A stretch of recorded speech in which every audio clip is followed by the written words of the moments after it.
7 tips les amis pour une meilleure conversation avec vos prospects, c'est le thème dont on va aborder aujourd'hui.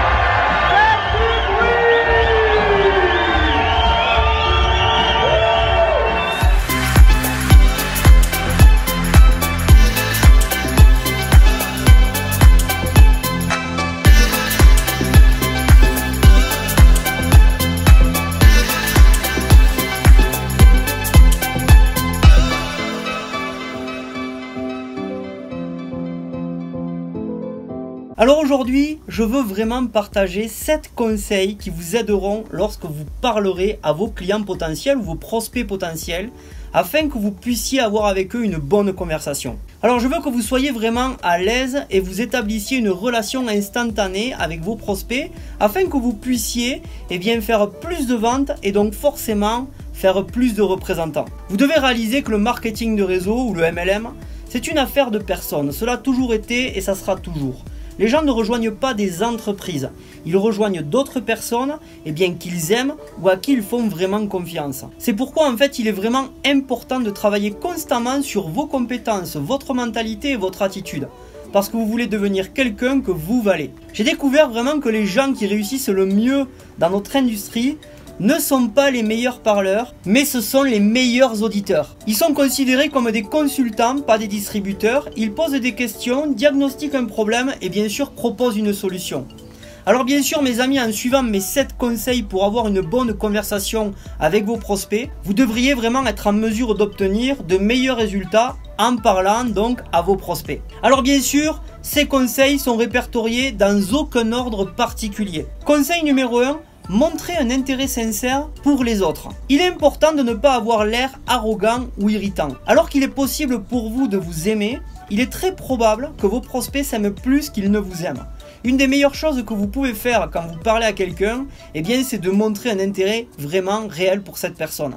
Donnez des compliments sincères et pas seulement de la flatterie. Trouvez également un terrain d'entente, des choses que vous avez en commun. Si toute la conversation concerne uniquement que vous, vous allez vraiment perdre beaucoup de bons prospects. Au lieu de cela, bien sûr, demandez à l'autre personne de parler d'elle-même. La plupart des gens à qui vous parlerez n'auront aucune personne dans leur vie qui s'intéresse vraiment à eux. Posez les bonnes questions. Ne posez pas des questions qui ont simplement une réponse avec oui ou non. Posez des questions qui permettent à l'autre de parler et de s'exprimer. Cela vous permettra de diagnostiquer sa situation et qui pourra déterminer si votre produit ou votre service est une opportunité d'affaires qui est un bon choix donc pour votre partenaire. Rappelez-vous, qui pose les questions est celui qui contrôle la conversation. Si possible, essayez de soulever 5 à 10 préoccupations qu'une personne peut avoir et utilisez ces préoccupations par des questions à toutes les personnes avec qui vous parlez. Point numéro 3, écoutez plus que vous ne pouvez parler.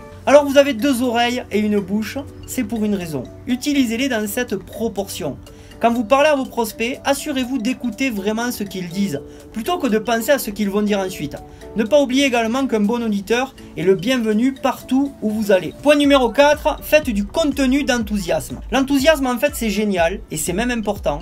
Cela dit, vous ne devez pas être si enthousiaste que cela puisse paraître faux. Tenez et contrôlez votre enthousiasme. N'affectez pas votre entreprise ou vos produits avec tous les prospects que vous rencontrerez. Soyez enthousiaste, mais pas si exagéré pour que votre partenaire ou votre client potentiel croit que quelque chose ne va pas avec vous. Point numéro 5, soyez le messager et non pas le message. Vous ne devez jamais expliquer l'opportunité d'affaires ou les produits à vos prospects et au lieu de cela, utilisez toujours un outil tiers pour être le messager et pas le message.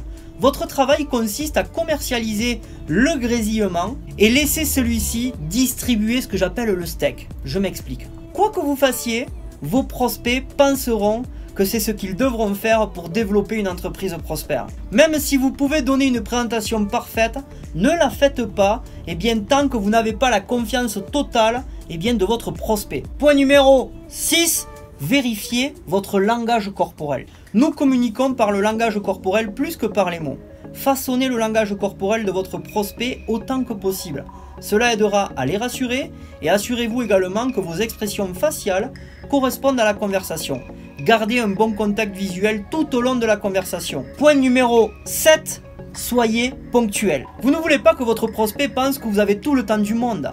Les gens aiment faire des affaires avec des gens occupés et bien sûr qui réussissent. Alors bien sûr, être ponctuel, c'est toujours commencer et finir à l'heure. Enfin, informez votre prospect que vous avez un autre rendez-vous immédiatement après lui. Alors pour conclure les amis, rien de tout ce que je vous ai dit vraiment provient de la science pour fabriquer des fusées. Toutefois, si vous suivez mes conseils lorsque vous parlez à vos prospects, je sais que vous obtiendrez de bien meilleurs résultats que vous n'en recevez actuellement. Alors bien sûr, qu'en pensez-vous les amis ?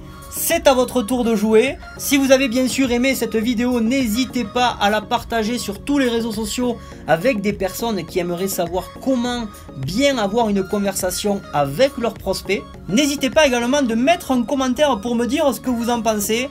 Lâchez un grand pouce bleu, abonnez-vous à la chaîne si ce n'est pas encore fait et bien sûr n'oubliez pas de cliquer sur la petite cloche pour recevoir les dernières vidéos en avant-première. Mes amis, restez simples et vivez dans l'abondance. Ciao ciao les amis.